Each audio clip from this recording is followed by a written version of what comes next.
மக்களே, game over. ஃபைனலா வந்து பாத்தீங்கன்னா ஈரானோட அதிபரே வந்து பாத்தீங்கன்னா போட்டு தள்ளிட்டாங்க.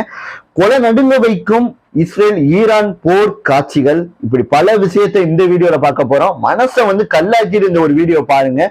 ஒவ்வொரு காட்சிகளும், நான் இந்த வீடியோல காட்ட போற ஒவ்வொரு காட்சிகளும் வந்து உங்களை ஒரு மனதளவுல வந்து உங்களை பாதிக்கும்.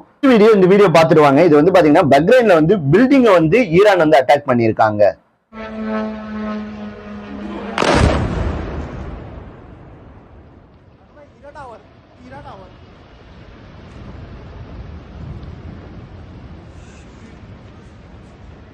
அடுத்து இந்த வீடியோ வந்து பாத்தீங்கன்னா ஈரான் வந்து பாத்தீங்கன்னா பக்ரைன்ல வந்து ஒரு மிகப்பெரிய அமெரிக்காவோட ஒரு படை ஒரு முகாம் வந்து இருக்கு, ராணுவ முகாம். அந்த முகாமை வந்து அட்டாக் பண்ணியிருக்காங்க.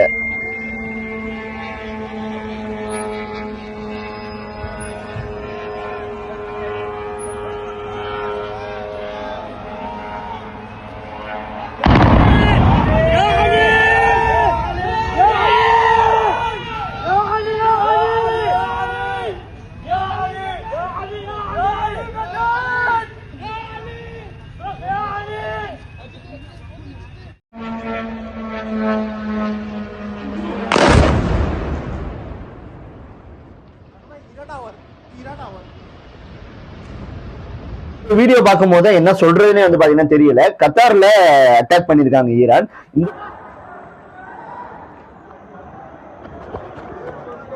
साइड पे हो जाओ, साइड पे भागो।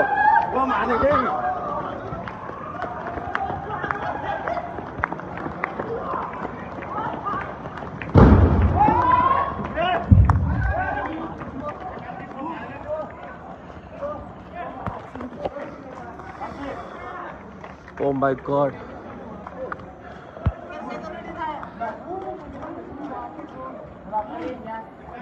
Guys, look at other, look at other.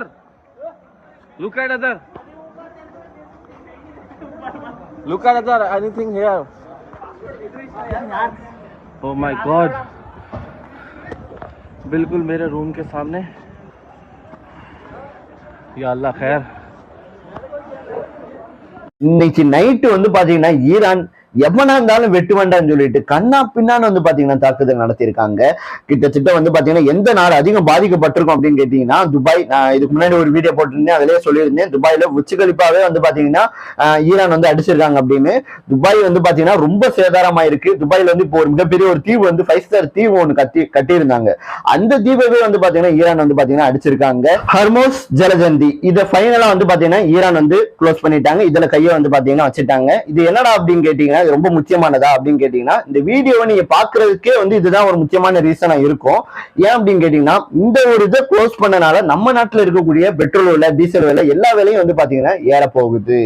ஏன் அப்படின்னு கேட்டீங்கன்னா இந்த பாதை வழியா தான், இது வந்து ஈரான் எல்லைக்குள்ள வந்து இந்த பாதை வந்து இருக்கு. இந்த பாதை வழியா தான் அரபு கண்ட்ரி வந்து பாத்தீங்கன்னா இருக்கு. பாத்தீங்கன்னா சவுதி அரேபியா, துபாய், இங்க இருந்தெல்லாம் வந்து நம்மளுக்கு பெட்ரோல் கச்சா எண்ணெய் வந்து பாத்தீங்கன்னா இந்த பாதை வழியா தான் வருது. உலகத்திலே வந்து பாத்தீங்கன்னா வர்த்தகம் நடக்கிறதுக்கு முக்கியமான ஒரு இடமே வந்து இதுதாங்க. பல நாடுகளுக்கு அரபு கண்ட்ரி வழியா வந்து இந்த பாதை வழியா தான் வந்து கப்பல்கள்லாம் போயிட்டு வந்துகிட்டு இருக்கு. இப்ப இந்த ஒரு பாதையவே வந்து பாத்தீங்கன்னா ஈரான் வந்து பாத்தீங்கன்னா கை வச்சுட்டாங்க, லாக் பண்ணிட்டாங்க. நாங்க பூட்ட போறோம்னு சொல்லி அபிஷியலா வந்து மெசேஜே வந்து பாத்தீங்கன்னா போட்டுட்டாங்க. இப்ப எல்லா கப்பல்களுமே வந்து பாத்தீங்கன்னா பார்டர்ல தான் வந்து பாத்தீங்கன்னா நிக்குது. இப்ப எதுவுமே வந்து பாத்தீங்கன்னா உள்ள போகல அப்படின்னு ஈரான், நாங்க ஆயுதத்தை எடுத்துட்டோம், அமெரிக்கா இஸ்ரேல வரலாறு காணாத தாக்குதல் வந்து பண்ண போறோம், பாக்குற இடத்த ஃபுல்லா நாங்க தாக்குதல் பண்ண போறோம், எங்க அதிபரை நீ தொட்டுட்ட, உடனே நாங்க தொடாம விட மாட்டோம் அப்படின்னு சொல்லிட்டு இப்ப ஈரான் வந்து பாத்தீங்கன்னா கடு கோவத்துல வந்து பாத்தீங்கன்னா வார்னிங் வந்து பாத்தீங்கன்னா விட்டுருக்காங்க. அபிஷியலா வந்து பாத்தீங்கன்னா விட்டுருக்காங்க. முதல் இஸ்ரேல் வந்து சொன்னாங்க நாங்க ஈரான் தலைவரை வந்து கொண்டுட்டோம், அவ்வளவுதான், அவர் வந்து இறந்துட்டாரு அப்படின்னு வந்து பாத்தீங்கன்னா இஸ்ரேலும் சொன்னாங்க, அமெரிக்காவும் சொன்னாங்க. நான் நம்பவே இல்லைங்க, இது வந்து சரி சும்மா சொல்லியிருப்பாங்க அப்படின்னு. அப்புறம் ஈரான் வந்து கொஞ்ச நேரத்துக்கு அப்புறம் அபிஷியலா மெசேஜ் வந்து போடுறாங்க, இறந்துட்டாரு, அதிபர் வந்து இறந்துட்டாரு, இது உறுதி செய்யறோம் அப்படின்னு சொல்லி அவங்க ஒரு சைடு வந்து போடுறாங்க. போச்சுடா அவ்வளவுதான், இது போர் வந்து இன்னும் உச்சத்துக்கு வந்து போகுது அப்படின்னு நான் நினைச்சேன். அதேபடி ஈரான் அதிபர் வந்து பாத்தீங்கன்னா கொல்லப்பட்டிருக்காரு. ஈரான் அதிபரோட மகள், அவங்களோட மருமையை, அதுக்கடுத்து அவங்க பேரை அப்படின்னு சொல்லிட்டு எல்லாருமே வந்து பாத்தீங்கன்னா இஸ்ரேல் வந்து கொண்டிருக்காங்க. கிட்டத்தட்ட வந்து பாத்தீங்கன்னா ஈரான் அதிபரோட அலுவலகத்தையும் அவரோட வீடையும் வந்து தாக்குதல் பண்ணியிருந்தாங்கன்னு போன வீடியோல சொல்லியிருந்தேன். 30 ஏவுகணையை சுத்தி வளைச்சு வந்து பாத்தீங்கன்னா டார்கெட் பண்ணி தாக்குதல் வந்து பண்ணியிருக்காங்க. அந்த இடமே வந்து பாத்தீங்கன்னா வெடிச்சு சிதறி இருக்கு. இப்ப காஷ்மீர்ல ஒரு மிகப்பெரிய ஒரு போராட்டம்ன்றது நடந்துகிட்டு இருக்குங்க. ஈரானோட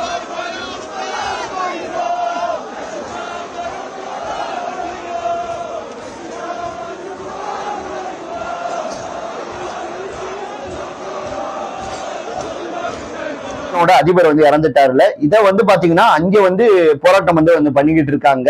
காஷ்மீர் முஸ்லீம் அவங்க வந்து பாத்தீங்கன்னா போராட்டம் வந்து நடத்திக்கிட்டு இருக்காங்க. சரி, ஓகே, அதிபர் இறந்துட்டாரு, அப்ப யார் அடுத்து பதவியில வந்து வைக்க போறாங்க, யார் அடுத்த அதிபர் அப்படின்னு கேட்டீங்கன்னா, இப்ப அதிபர் வந்து இறந்தனால அவங்க மகளுக்கு வந்து அந்த பதவி வந்து போகும் அப்படின்னு வந்து சொல்றாங்க. ஆனா இப்ப மகளும் வந்து இறந்துட்டாங்க, அவங்களே கொண்டுட்டாங்க. சரி, அப்ப யாருக்கு போகும் அப்படின்னு கேட்கும் போது அவரோட மயன் வந்து ஒருத்தர் இருக்காப்லையா, அவருக்கு அந்த பதவி வந்து போகும், ஈரான் அதிபரோட மயனுக்கு அந்த பதவி போகும் அப்படின்னு வந்து சொல்லப்படுது. சென்னையோட ஏர்போர்ட்டோட வீடியோ உங்ககிட்ட காட்டுறேன் பாரு.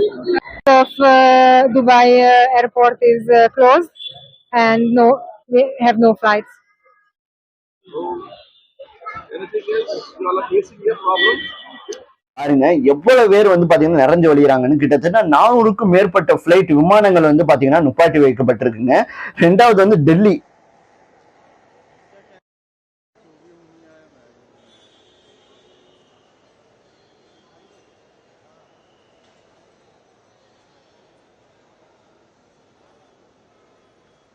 டெல்லிக்கு அப்புறம் துபாய், இப்படி எல்லாரோட வீடியோவையும் நான் வந்து உங்களோட காட்டுறேன். எப்படி ஏர்போர்ட்டே வந்து பாத்தீங்கன்னா மக்கள் கூட்டமா தான், தலை மட்டும்தான் வந்து பாத்தீங்கன்னா தெரியுது.